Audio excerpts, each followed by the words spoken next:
Greetings, respected viewers.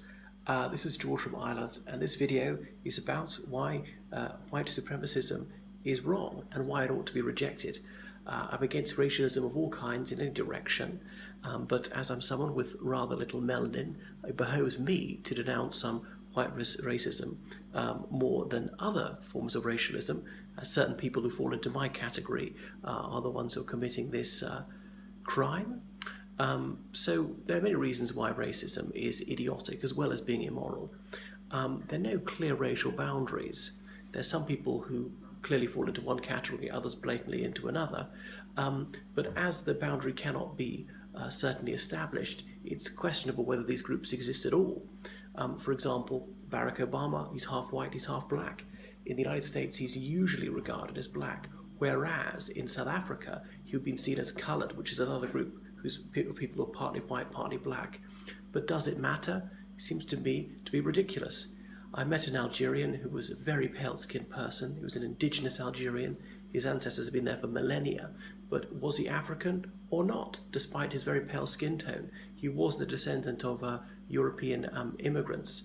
So it shows how preposterous it is to think that there can be hard and fast rules about different racial categories. Many biologists believe that there really was an Eve, not as described in Genesis, but as in a woman who was the ancestress of all human beings, though she had more than one boyfriend. I don't think we can talk about marriage 3 million years ago. So race really is just skin deep. It's about phenotype, it's heritable, visible characteristics, and these facial features or hair color, hair texture and so forth, they're not indicative of personality. Personality is personal. It's partly genetic. That's not to say it's within a racial group, but just one's from one's immediate ancestors, and it's partly shaped by one's experiences. There's a lot of psychological conditioning. So where does racism come from? Psychological conditioning, which I just mentioned, is partly that, a social construct. It may be instinctive, a bad instinct. Richard Dawkins talked about the selfish gene, that we subconsciously recognize our genes in our family, or indeed people who look similar to us, and therefore we're more likely to be sympathetic, to wish to help them and so forth, to ensure the survival of our genes. This is especially so if someone is adopted into your family, you believe they're related to you, whereas in fact they're not. So it's not to say that it's good that it comes naturally to people. There are some bad instincts. As civilized people, we must try to overcome some of these negative and retrograde instincts. We don't like all the people of our race. Other people of my colour have mistreated me? Certainly. Some of them have been wonderful to me. Other people of other races who've been splendid with me? Yes, many of them have been lovely. Have some of them been bad? Yeah, sure, some of them have been bad too. But really, race is neither here nor there. So racism is toxic. If you are racist, why is that? Perhaps you suffer from low self-esteem. There may be other forms of unhappiness in your life, but racism will not cure you. This will only poison you. So the thing is to let go of this hatred, to just fling it away and see people for what they are. Some people who feel inadequate have got their race as the only thing that's left for them in their life, the only thing that makes them feel worthwhile. They want to look down on people, but it's absurd, and it will not solve your problems. But if you're a racist watching this, let me ask you, would you rather be saved by someone of another race or not? And if you would accept their help, the other races aren't bad. I mean, if you could choose between being saved by someone of a different race or killed by someone of your own, which would you prefer? So clearly being saved is better, which means that race doesn't matter that much, even to racists. So race may well be an imagined community. It's questionable. Are there 3 racial groups, according to skin tone, or more? Are there dozens of racial groups? It's absurd to imagine that we can have clear racial boundaries. We're all racially mixed if you go far enough back. So some British white supremacists are also monarchists. I'm an ardent monarchist too. It may discomfort you to know that genealogists are certain the Queen has black ancestry. There have been black people in the United Kingdom since long before it was the UK, since Roman times, about 50 AD. And some white Americans acknowledge they have Native American ancestry.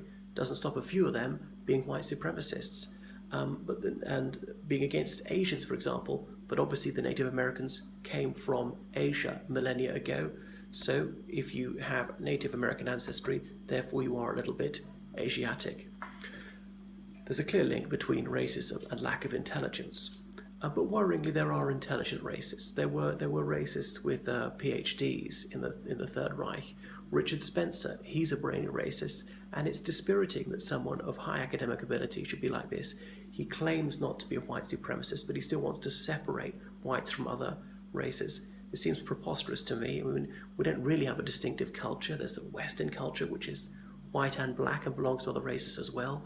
We receive cultural memes from other cultures. We transmit them. Again, one can't clearly distinguish between one culture and the next. Cultures are not hermetically sealed. So the cultural argument for separating according to colour is illogical.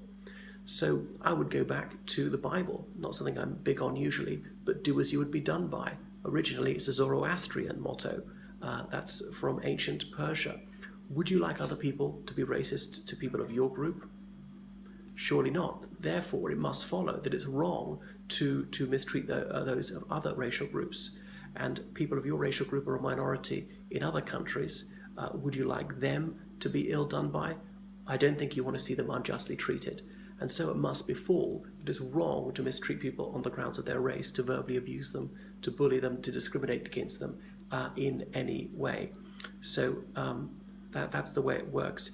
Is the principle universalizable? If you think it's acceptable to mistreat people of another race, therefore you must accept it if people mistreat you on account of your race. Now you may say, but people of another group, they do mistreat my people, and sometimes that is the case, but that doesn't make it right. The thing is to break the cycle of racial hatred and cruelty, and to move forward to a new spirit of fraternity and cooperation, and we're a long way there. Race relations have improved immeasurably in the past few years.